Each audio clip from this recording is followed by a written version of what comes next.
কারণ ভাই কই যাইছিলাম গেছিলাম রে ভাই হোর ভাই গেছিলাম ভাই সোয়াল্লার সময় দেখলাম আপনারা বাড়ি অন্য একবার হোর বাড়ি যাইলেন গিয়া খাইলেন কি আর দেখলেন কি এটাই তো ভাই বাইরে এই 3 আঙ্গুল জায়গা মনে করেন যে এই বাংলাদেশের যে কোনো জায়গা বিশ্বের যে কোনো জায়গা যাইলেও তার সুখ হইতো না শ্বশুর ভাই গেছিলাম ভাই কিছুক্ষণ আগে ভাই গ্রাজুয়েট করতে পারছি না রে ভাই সুবিধা হয়েছে না এর লাগে তাহলে কি বউ বালা না তাহলে বউর একটা শাস্তি দিবেন আরে ভাই এটি সারাল বালা না বউর একটা শাস্তি দিবেন আমার পরামর্শটা আগে শুনেন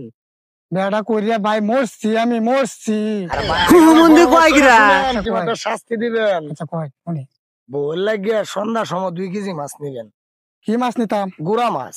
আচ্ছা গুড়া মাছ নিলে কি হইব গুড়া মাছ নিবেন বেডিরে করবেন যে কাত তো এই যে এটাতে যে বেডিরে শিক্ষা হইব আর আচ্ছা শাশুড়ির যাবেন শিক্ষা দেন দিবেন আপনি রাত্রেবেলা যে শুইবেন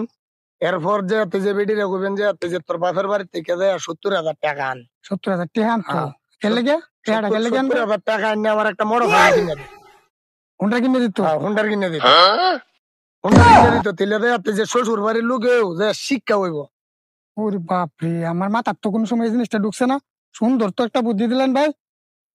আর না হইলে আপনাদের সোজা কথা নিয়ে যে আঙ্গুলের মতন সোজা কথা আপনারা দেখছি অনেক সুন্দর কি আলাপ করতেছেন ব্যাপারটা কি যে এই বাইরে একটা পরামর্শ দিতেছি আচ্ছা ভাই একটা বুদ্ধি দিতেছি বুদ্ধি কি বুদ্ধি দিতেছ এই যে বেডি ভালিরে অত্যাচার করে শ্বশুর বাড়ির লোকে অত্যাচার করে এটা লাগিয়ে একটা পরামর্শ দিতেছি কি পরামর্শটা দিছি যে বেডি লাগে 2 কেজি গুড়া মাছ নিত গুড়া মাছ নেওয়া পরে কি করবো আর শ্বশুর বাড়ির থেকে 70,000 টাকা আনিয়ে দেয় মোটর সাইকেল কিনতে বেডিরে চাপ দিত হ্যাঁ বেডিরে সাথে গজব ফিরাইতেছেন তারে চাপ দেওয়া